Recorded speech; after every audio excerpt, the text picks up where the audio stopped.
Hello friends, digital English solution में मैं जयप्रकाश वर्मा आपका स्वागत करता हूं। आज मैं आपको एक्टिव एंड पैसिव वॉइस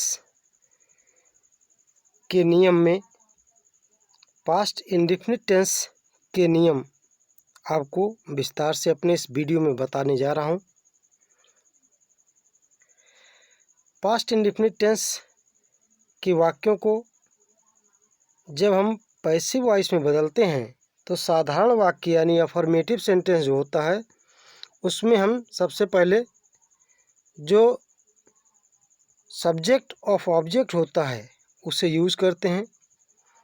नए सब्जेक्ट के अकॉर्डिंग वाज या वर का प्रयोग करते हैं।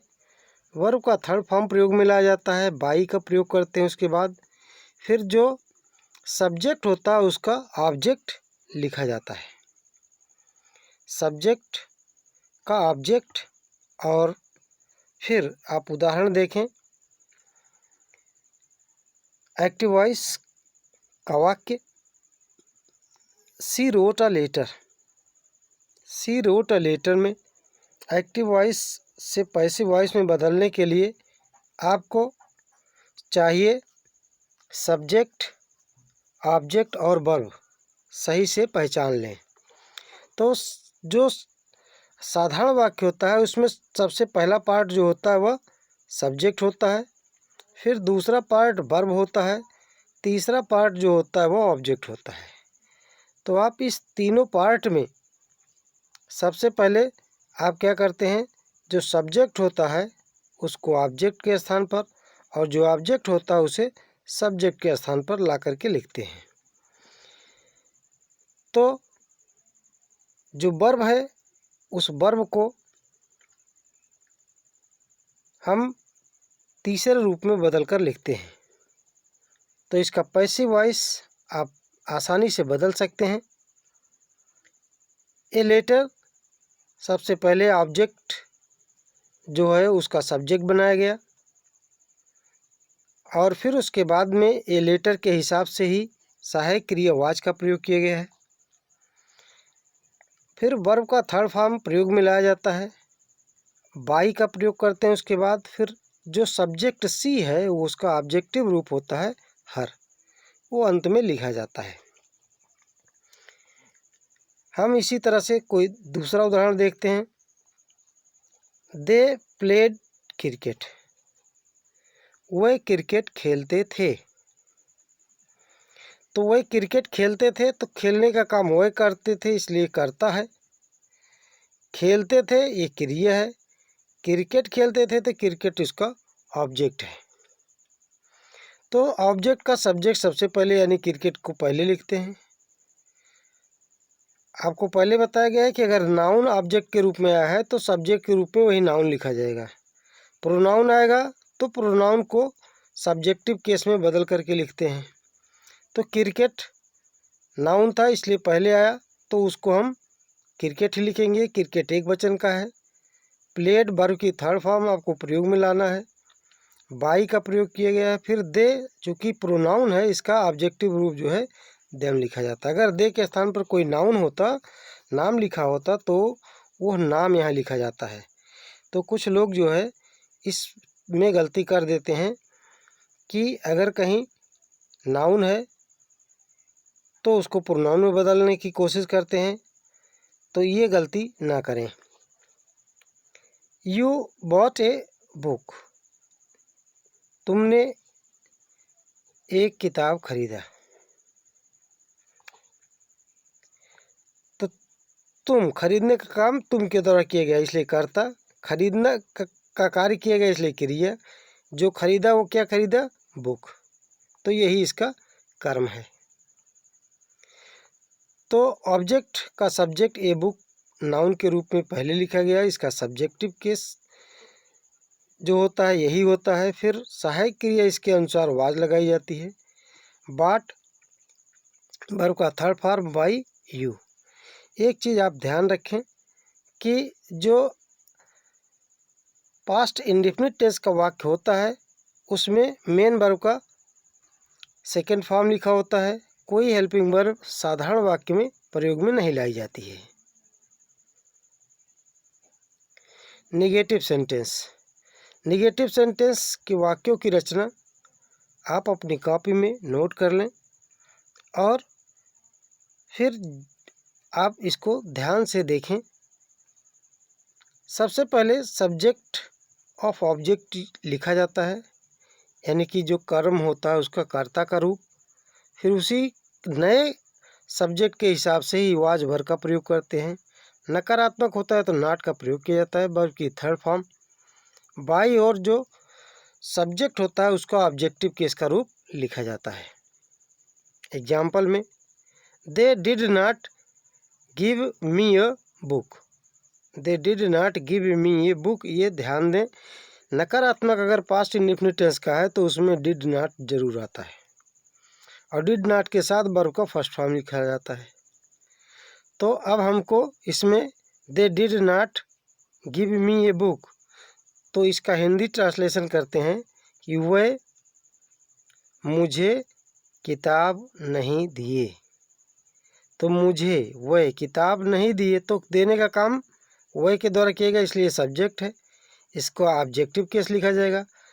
मुझे नहीं दिए, तो मुझे जो है वह ऑब्जेक्ट है, इसका सब्जेक्टिव केस लिखा जाएगा। तो मी का सब्जेक्टिव केस, मी ध्यान दें ये प्रोनाउन है, इसका जो सब्जेक्ट बनेगा आई होगा और आई के साथ सहायक क्रिया वाज का प्रयोग किया जाता है। नकारात्मक वाक्य रहेगा तो सहायक क्रिया के जस्ट बाद नॉट का प्रयोग करते हैं सूत्र के हिसाब से। फिर वर्ब का थर्ड फॉर्म प्रयोग में लाते हैं। फिर ए बुक जो दूसरा ऑब्जेक्ट है इसमें वो वहीं लिखा रहेगा। उसके बाद बाई का प्रयोग करते हैं और जो अंत में हम जो सब्जेक्ट होता है उसका ऑब्जेक्टिव केस देम उसे लिखते हैं। You did not see a lion. तो you did not see a lion, तो क्या होगा इसमें, तुम एक शेर नहीं देखे।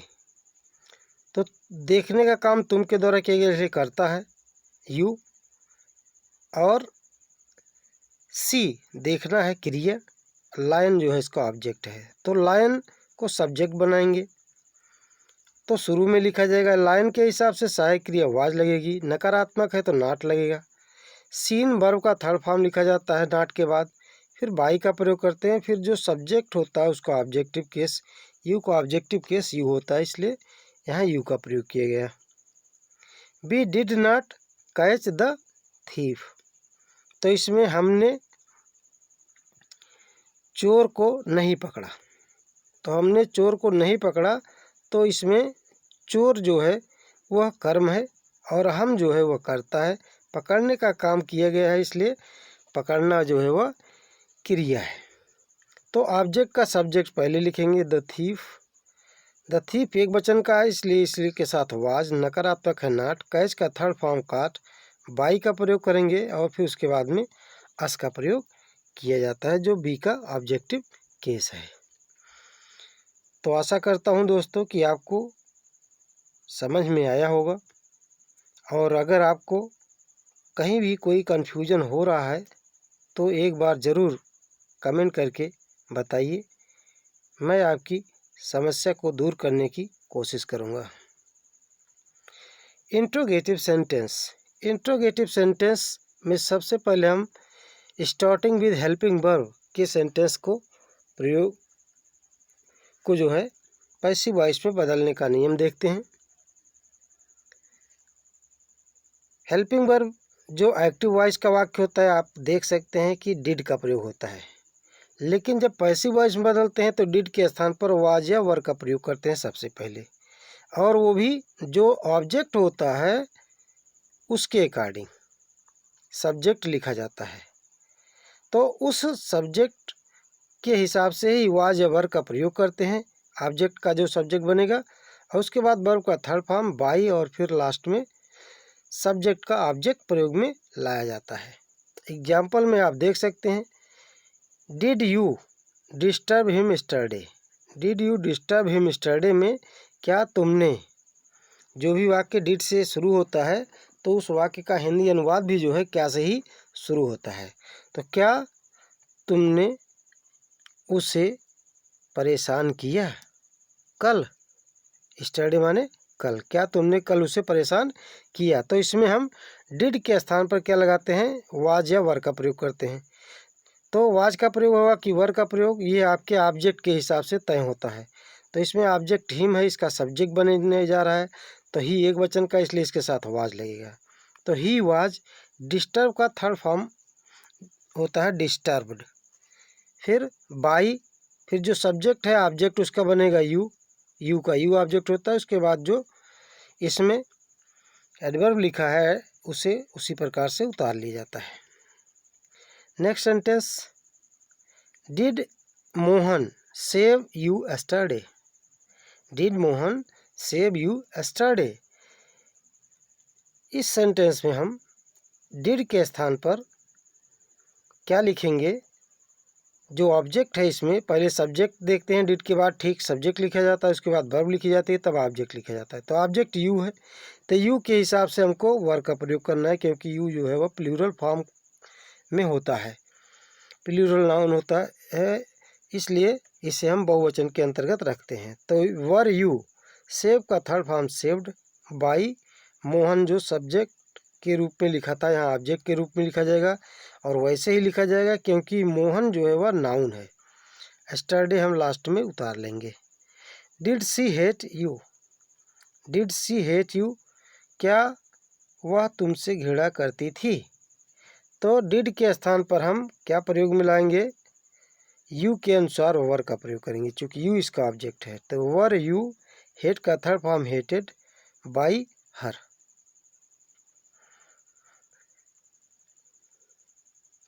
डियर स्टूडेंट्स, आप देखें next type of interrogative sentence starting with question word. आपने बहुत से लोगों के वीडियोस देखे होंगे, उसमें आपको पूरा एक वीडियो में इस प्रकार से नहीं बताया गया होगा। मैं आपको प्रयास कर रहा हूं कि एक ही वीडियो में पूरा का पूरा टेंस और इसमें जितने भी बारीकियां होती हैं, जितने भी अच्छी तरह से हो सकता है उतनी अच्छी तरह से बताने की कोशिश कर रहा हूं। जो वाक्य क्वेश्चन वर्ड से स्टार्ट होते हैं एक्टिव वॉइस के, उनके वाक्यों की रचना इस प्रकार से होगी। सबसे पहले आपको क्वेश्चन वर्ड को ही उतारना होगा, उसमें कोई फेरबदल नहीं करना है। फिर आपको वाज या वर का प्रयोग जो ऑब्जेक्ट रहता है वाक्य का, उसका सब्जेक्ट बनाने के हिसाब से ही प्रयोग में लाया जाता है। फिर आपको ऑब्जेक्ट का सब्जेक्ट बनाना पड़ता है, और फिर वर्ब का थर्ड फॉर्म लिखा जाता है, बाई का प्रयोग करते हैं, और अंत में जो है सब्जेक्ट का ऑब्जेक्ट यानी ऑब्जेक्ट ऑफ सब्जेक्ट यूज किया जाता है। एक्टिव वॉइस का इसका एग्जाम्पल देखें, why did you steal my pen. तो व्हाई डिड यू, तो प्रश्नवाचक शब्द है व्हाई, इसको पहले लिख लें। और इसका why did you steal my pen का हिंदी अनुवाद क्या होगा, तुम मेरी कलम क्यों चुराए। तो तुम, चुराने का काम तुम के द्वारा किया गया, ये सब्जेक्ट हो गया, मेरी कलम ऑब्जेक्ट है, और पेन के हिसाब से एक वचन का है इसलिए वाज का प्रयोग किया गया। तो why was my pen steal का third form stolen by you. अगला active voice, why did they kill a lion. तो why did they kill a lion, ये आप देख लें। तो सबसे पहले इसमें क्वेश्चन वर्ड व्हाई को कॉपी कर लिया गया, वैसे ही व्हाई लिख दिया जाता है। फिर वाज या वर का प्रयोग करना है सूत्र के हिसाब से, क्वेश्चन वर्ड के ठीक बाद वाज या वर का प्रयोग होता है। तो वह इसमें जो ऑब्जेक्ट है a lion, why did they kill a lion, उन्होंने एक शेर क्यों मारा, तो एक शेर को पहले लिख लिया गया। तो व्हाई डिड के बाद जो है व्हाई वाज का प्रयोग करेंगे, व्हाई वाज ए लायन, किल का थर्ड फॉर्म किल्ड बाई, दे का जो ऑब्जेक्ट होता है them. Why did he abuse you yesterday. Why did he abuse you yesterday में क्या लिखेंगे, सबसे पहले प्रश्नवाचक शब्द को लिखा जाएगा, फिर इसका अनुवाद करते हैं और कंफर्म करते हैं कि इसमें सब्जेक्ट, ऑब्जेक्ट और वर्ब कौन है। Why did he abuse you yesterday, उसने तुम्हें गाली क्यों दिया कल। तो उसने गाली देने का काम उसने किया इसलिए सब्जेक्ट है, गाली देने का काम किया इसलिए गाली देना जो है वह क्रिया हो गई, और यू जो है इसका ऑब्जेक्ट हो गया। तो यू के हिसाब से वर्ब का प्रयोग करेंगे। तो व्हाई वर यू एब्यूज का third form you abused. Yesterday को आप लिख लिए, एब्यूज के ठीक बाद आप लास्ट में भी इसको लिख सकते हैं बाई हिम। तो आपको ये वीडियो कैसे लग रहा है ये ज़रूर आप अंत में कमेंट करके बताइएगा। और आगे देखते हैं इंट्रोगेटिव नेगेटिव सेंटेंस। तो इंट्रोगेटिव नेगेटिव सेंटेंस में स्ट्रक्चर ऑफ सेंटेंस इस प्रकार से होती है। सबसे पहले क्वेश्चन वर्ड लिखते हैं, वाज वर्ब का प्रयोग करते हैं, फिर सब्जेक्ट ऑफ ऑब्जेक्ट का प्रयोग होता है, फिर नॉट का प्रयोग, वर्ब की थर्ड फॉर्म बाई, और फिर ऑब्जेक्ट ऑफ सब्जेक्ट यूज़ किया जाता है। वाक्य की रचना को आप बहुत अच्छी तरह से अपने दिमाग में एडजस्ट करें, और तभी जो है एक्टिव से पैसिव वॉइस को बदलने में कोई प्रॉब्लम नहीं होगी। Why did you not write a letter. तो why did you not write a letter, तो हम क्या करेंगे, पहले प्रश्नवाचक शब्द को ही लिखेंगे। नॉट आया है तो प्रश्नवाचक नकारात्मक हो गया ये, इसलिए हम पहले प्रश्नवाचक शब्द लिखे। फिर इसका हिंदी अनुवाद करते हैं कि तुम एक पत्र क्यों नहीं लिखे। तो एक पत्र इसका कर्म हो गया, लिखने का काम तुम के द्वारा किया गया, इसलिए यही सब्जेक्ट है। राइट माने लिखना, एक क्रिया हो गई। तो ए लेटर के हिसाब से वाज का प्रयोग किया गया। तो वाई वाज ए लेटर, नकारात्मक इसलिए नॉट का भी प्रयोग करेंगे। राइट का third form written by you, जो सब्जेक्ट है उसका ऑब्जेक्ट बना करके लिखा गया है। देखिए इसको, why did they not steel A car. तो क्या आप इसको पैसिव वॉइस में बदल पाते हैं? तो यदि आप बदल सकते हैं तो बदल करके खुद से देखिए।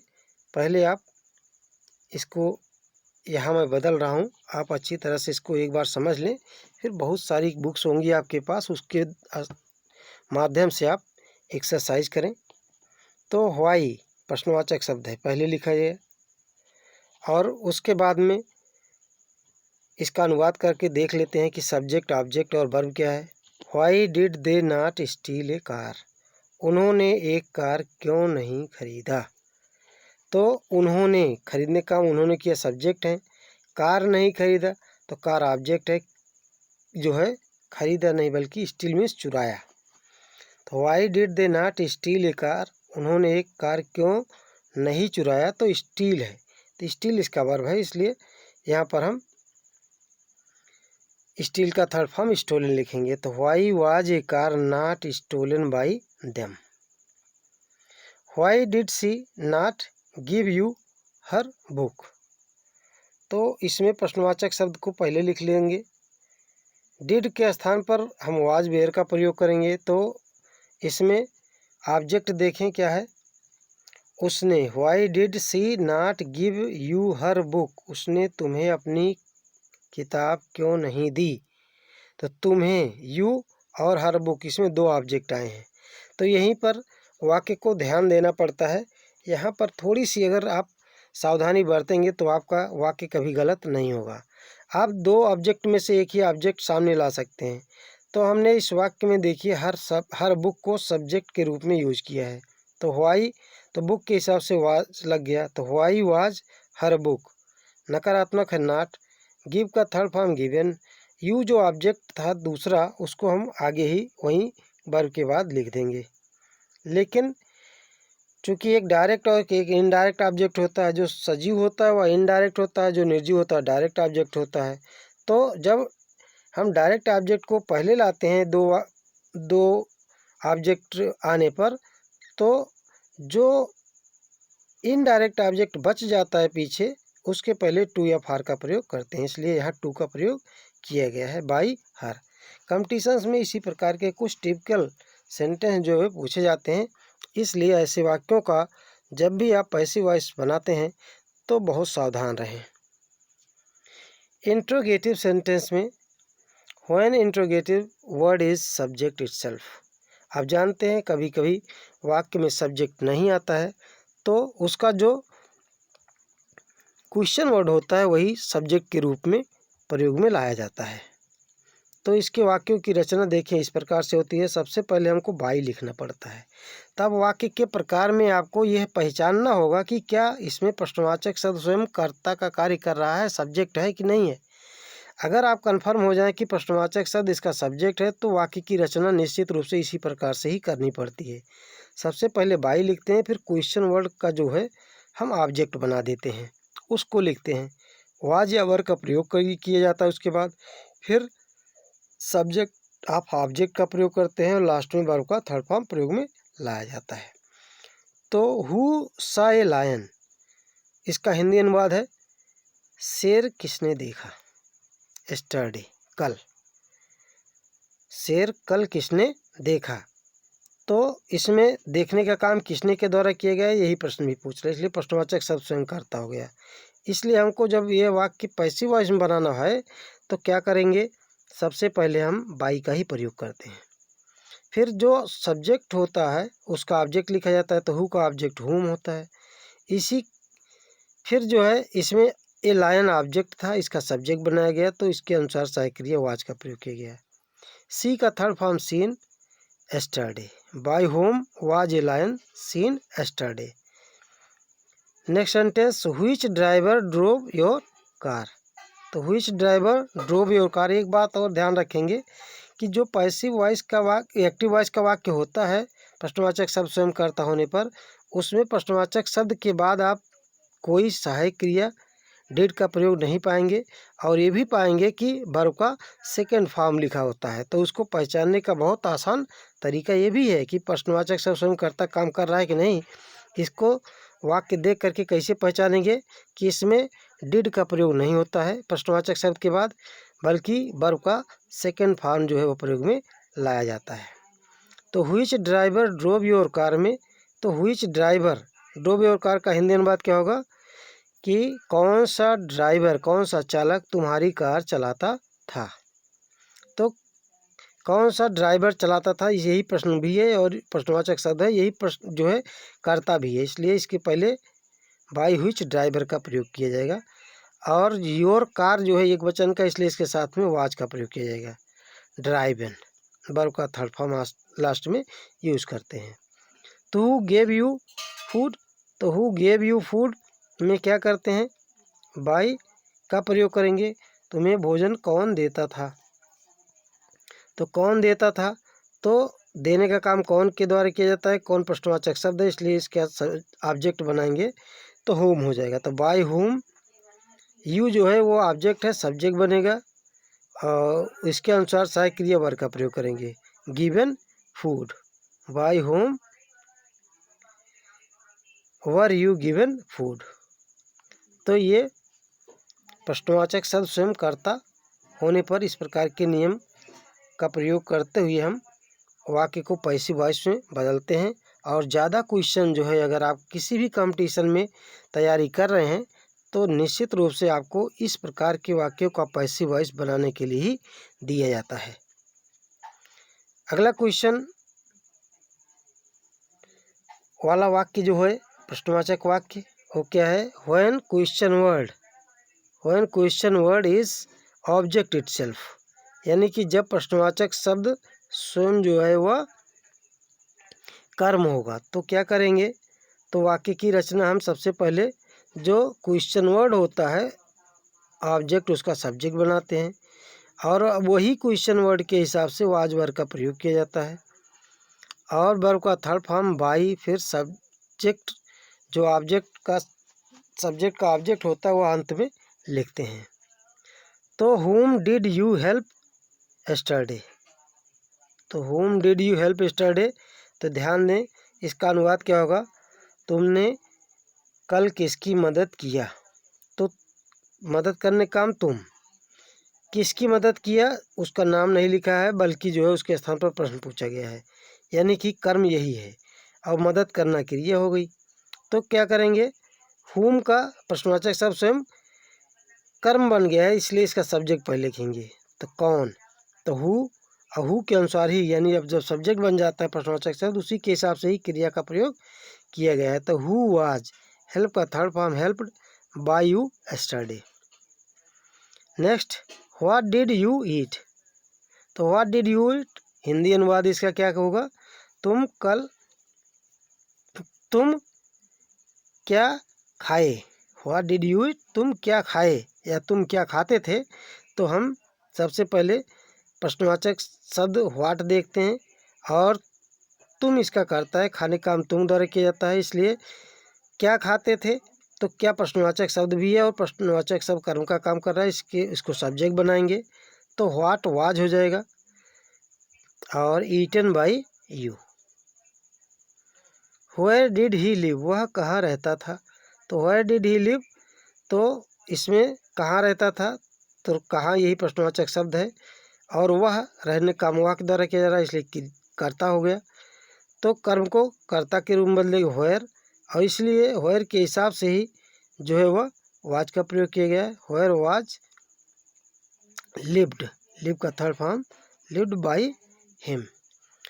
तो आशा करता हूँ कि मेरा ये वीडियो आपको अच्छा लगा होगा, और अगर आप मेरे चैनल पर पहली बार आए हैं तो इसे सब्सक्राइब ज़रूर कर लीजिए, और इसे शेयर करना और लाइक करना मत भूलिए।